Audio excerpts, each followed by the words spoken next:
Parece que el pastor es el sirviente, no el ídolo, el sirviente de sus ovejas. Ya ahora vamos a leer lo que dice la Biblia. Pero déjame decirte esto, que Dios levanta a maestros, porque es verdad que hay gente que conoce la Biblia más que otra. Eso es verdad.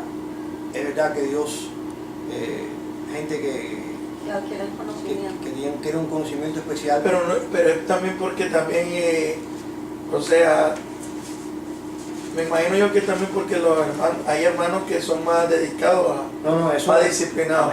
Mira, esto ocurre de esta forma, yo creo humildemente Sí. que esto es así como ocurre. Tú primero, antes que nada, tienes que tener una cierta capacidad intelectual natural para entender. Porque tú tienes el ejemplo de Pedro y de Pablo. Pedro y Pablo eran apóstoles los dos, o Juan y Pablo, puedes coger al que tú quieras. Pero ¿por qué a Pablo le dan la revelación mayor, siendo el más joven? Porque Pablo tenía la capacidad intelectual para recibirla. Aparte de eso, él mismo hablando, si tú lees las cartas de él, las 14 cartas de él, tú te das cuenta de que él decía de que él sufrió más que todo y que él fue más fiel que todo, aunque no conocía a Cristo en la carne. Pero él da una explicación también donde dice, el apóstol Pablo dice, el crecimiento lo da Dios. Sí, pero eso va, tú no estás pasivo en esto, Aaron. No, yo sé. El crecimiento no es pasivo. Tú no eres pasivo, tú eres parte de esto, porque si tú no respondes, Dios no, entonces esto es... No, o sea, te estoy hablando en el aspecto de cuando la persona está metida en la cosa. Y el crecimiento que Dios lo da, eso él está hablando de las obras evangelísticas, eso es capítulo 3, eso no está hablando de eso. No cojas los textos fuera de contexto, porque entonces tú cogemos esto como chicle y me conviene esto. Lo que tú acabas de hablar es primera de Corintios capítulo 3, donde estaba hablando que Apolo echó el agua y yo sembré la semilla, pero Dios fue el que dio el crecimiento. Eso es lo que está hablando. Ese es en el contexto. Eso es lo que está hablando. Eso no está hablando de eso. Si tú buscas a Dios, Dios se acerca a ti. Pero si tú tienes la Biblia tirada por un lado y tú estás involucrado en el mundo, a ti Dios no te va a levantar como un maestro. Fíjate eso, que eso no funciona así. Dios tiene que verte a ti fiel. Pablo dijo, porque me consideró fiel, me puso en el ministerio. Tú tienes que responder. En la salvación inicial, y esto lo estaba compartiendo el otro día con el hermano Juan, el calvinismo se ha metido mucho en las doctrinas de la iglesia. El calvinismo quiere decir de que tú no eres parte de nada. Tú no puedes arrepentirte si Dios no te da a ti la habilidad de arrepentirte. Tú no puedes ser salvo si Dios completamente viene sobre ti y tú respondes. ¿Ok? O sea, hace que tú estás pasivo en la conversión inicial. Eso es mentira. Tú no estás pasivo. Tú respondes en arrepentimiento. Tú respondes. ¿Ok? Porque si no, entonces Dios no manda a nadie a arrepentirse. Tú haces tu parte de arrepentirte y Dios te perdona. Tú no te arrepientes, Dios no te perdona. Eso es así. Porque si no, entonces todo el mundo se salva. La doctrina del universalismo es real. Y si Dios, pudiendo salvar a la gente, no lo salva, entonces el Dios de la Biblia es un monstruo. ¿Por qué la gente se pierde? ¿Y por qué los cristianos se pierden después de haber conocido a Cristo? Si ellos son pasivos, ellos no tienen culpa de eso. ¿No estás mirando que eso no funciona? Ese razonamiento es hasta irracional. El ser humano está capacitado 100% por el Señor para responder. ¿Tú sabes lo que pasa? ¿Por qué el pecador no responde? ¿Por qué el cristiano no responde? Orgullo, falta de humildad, falta de reconocimiento de que yo estoy equivocado y tú eres el que está correcto. Yo estoy equivocado, el que está correcto eres tú. Porque cuando yo conocí al Señor, después de haber vivido 45 años en el pecado, ese fue el paso que yo no podía dar. Reconocer de que yo estoy mal y el que estás bien eres tú. Y reconocer que lo que he hecho estaba mal. Ese es el paso y la gente no lo da. Pero estamos hablando de lo que usted está haciendo, una explicación de lo intelectual. Es igual. Pero le estoy hablando de que entonces toda esta gente que son, un ejemplo, usted no fue a una universidad, no fue a un colegio ni nada de eso. Entonces esta gente que son preparados en la carne y todo eso. ¿Preparados en dónde? Lo que te quiero decir es que hay hermanos que son gente humilde que tal vez nunca han pisado una iglesia. Pero no han pisado siquiera una universidad o una escuela. Pero se meten con Dios a estudiar la Biblia. Sí. El Señor se la va iluminando. Sí. Eso es lo que te estoy diciendo. Pablo estuvo 3 años con Sí. el Señor Jesucristo en Arabia. ¿Pero qué es lo que tú me quieres decir? ¿Qué es lo que tú quieres decir? De que por eso también muchos han habido hombres que ¿cómo te puedo decir la palabra esta? Se parecen. Tú puedes ser, Cuando ellos van al college, no. o hacen un doctorado. Mira, tú puedes ser muy humilde, tú puedes amar al Señor Sí, con cierto. todo tu corazón. Si tú no tienes una cierta capacidad, el Señor no te puede meter a ti en tu cabeza ciertas doctrinas porque tú no las vas a entender. Olvídate de eso. Tienes que estar las dos cosas. Tiene que haber una capacidad intelectual, natural, y después viene la iluminación espiritual, de acuerdo Sí. a tu fidelidad con Dios. Pablo, y voy a poner a Pablo y Pedro, ambos eran fieles. ¿Pero a quién le dan la revelación del Nuevo Testamento? ¿No? Se la dan a Pablo. ¿Por qué, varón? ¿Por qué Pedro todavía le costó trabajo aceptar de que Dios había perdonado a los gentiles? Que tuvo que el Señor darle una visión para que le dijeron mata y come. Y después le dijo ve a Cornelio. Él no quería ir. Y estaba tan enfrascado en ese error que él tenía como judío, que después, años después, con Pablo, cuando estaba con Pablo solo en Antioquía, él comía con los gentiles y cuando llegaban los judíos a Jerusalén se apartaba de los gentiles porque se avergonzaba. Porque él comía con los gentiles. Y cuando vinieron los judíos se avergonzaba y Pablo lo reprendió y le dijo, eres digno de condenación. Porque eres un hipócrita. ¿Por qué se lo dijo? Era un apóstol que caminó con Cristo, varón.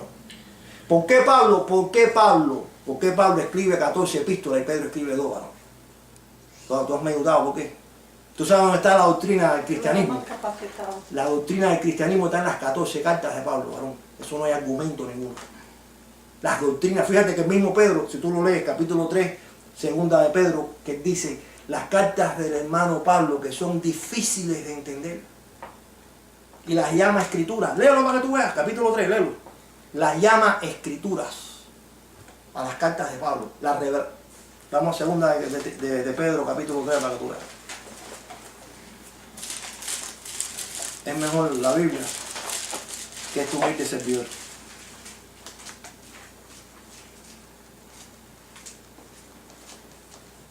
Versículo 15.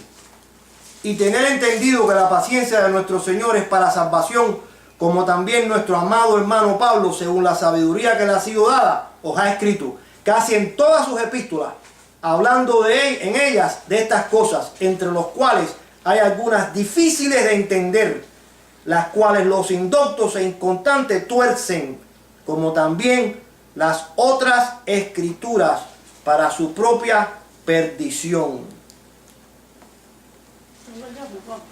Lo leíste, lo llama a su hermano, después que lo reprendió. Esto fue escrito después de eso. Lo llama a su hermano Pablo. ¿Por qué Pablo escribe 14 epístolas y Pedro escribe 2? ¿Por qué todas las doctrinas del cristianismo están en las cartas de Pablo? Y Pablo ni caminó con el Señor. Segunda de Corintios. Es un buen tema este. Segunda de Corintios. Capítulo 5. No lo noto, señor. Lo noto, ¿Eh? lo noto, sí. Sí. Segunda de Corintios, capítulo 5.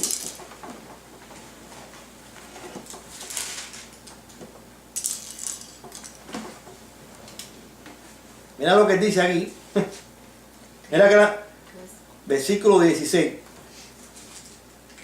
Vamos a ir desde el 14. Del 14. Porque el amor de Cristo nos constriñe pensando esto, que si uno murió por todos, luego todos murieron. Y por todos murió, para que los que viven ya no vivan para sí, sino para aquel que murió y resucitó por ellos. De manera que nosotros de aquí en adelante a nadie conocemos según la carne, y aun si a Cristo conocimos según la carne, ya no lo conocemos así. ¿Tú sabes cómo han querido interpretar ese pasaje de la gente aquí? No saben ya qué hacer con eso ya. ¿Tú sabes lo que Pablo dijo aquí? Todos los que caminaron con el Señor en la carne. Aquí no hay esa ventaja que ustedes tenían antes, ya se acabó. Cristo ha resucitado. Y todos los que creen en Él son sapos. ¿Tú sabes por qué? Porque al judío le costó mucho trabajo reconocer que Dios iba a salvar a los gentiles igual que a ellos. Ellos no querían. Varón, Dios tuvo que permitir persecución en Jerusalén para que salieran corriendo a predicar porque no querían. Ellos no querían ir a los gentiles. No a los gentiles, ellos no querían ir a los samaritanos a llevarle el evangelio. Tú sabes que la raza samaritana es una raza de gentil con hebrea ligada. Samaria. ¿Ok? Y ellos no querían. Y cuando el Señor salva a Pablo camino de Damasco, que está en el capítulo 9 del libro de los Hechos, ¿ok? Que se le aparece a Ananías y en una visión y le dice, hay un hombre que está orando, Ananías, se llama Saulo de Tarso. ¡Oh! Ese tipo es un asesino. Ese tipo no cree en nadie, no puede ir a hablar con ese hombre. Léalo para ustedes, varón, lea la historia que está en el capítulo 9 del libro de los Hechos. Y él le dice, vete, porque ese es un vaso elegido por mí y le voy a enseñar lo que va a sufrir por mi nombre. Ya lo sé, yo. Pero se decía que más sufrido. Ese no es el mismo Ananías que le pegó en la bofetada. No, ese otro. Ananías es un nombre sí, como Pepe, un nombre común en español, y como Alfredo, que es común también, y Enrique. Estos son nombres que son comunes. Pero para Dios revelarte, tiene que haber una cierta capacidad. Y entonces viene la revelación. El hombre natural no entiende la Biblia. Tú puedes ser un genio. Eso te estoy diciendo, no, Sí, no, intelectual. Sí, pero, óyeme, el hombre muy inteligente entiende la Biblia hasta cierto punto. Mira, varón, yo leí la Biblia en el año 87, cuando me vino una desgracia. Yo me puse a leer la Biblia, yo no entendía nada. Yo parecía que lo que estaba leyendo era una novela. Yo no entendía nada. Le faltaba el principio divino para entender esto. Entonces, sin el Espíritu Santo tú no entiendes esto. La Biblia Reina Valera antigua le llama el hombre animal. Pero, para Dios darte a ti una revelación grande de la palabra, tú tienes que tener cierta capacidad intelectual. Porque si no, Dios te vuelve loco, varón. Dios tiene que medirse en lo que revela, si no va a acabar la gente. Dios, imagínate tú. Si eso que tú no tienes capacidad intelectual y Dios te da revelación grandísima, eso no es verdad. Yo no creo en eso. Te da una medida. Te da una medida como se la dio a Pedro, como se la dio a Juan, como se lo dio a los apóstoles. A Pablo le dio una inmensidad de medidas. La evidencia está que escribió 14 epístolas. Moisés no podía hablar bien y le ayudaba el hermano. Y así siempre hay personas que tienen sus límites y entonces Dios le da... Estamos hablando de limitación de revelación bíblica.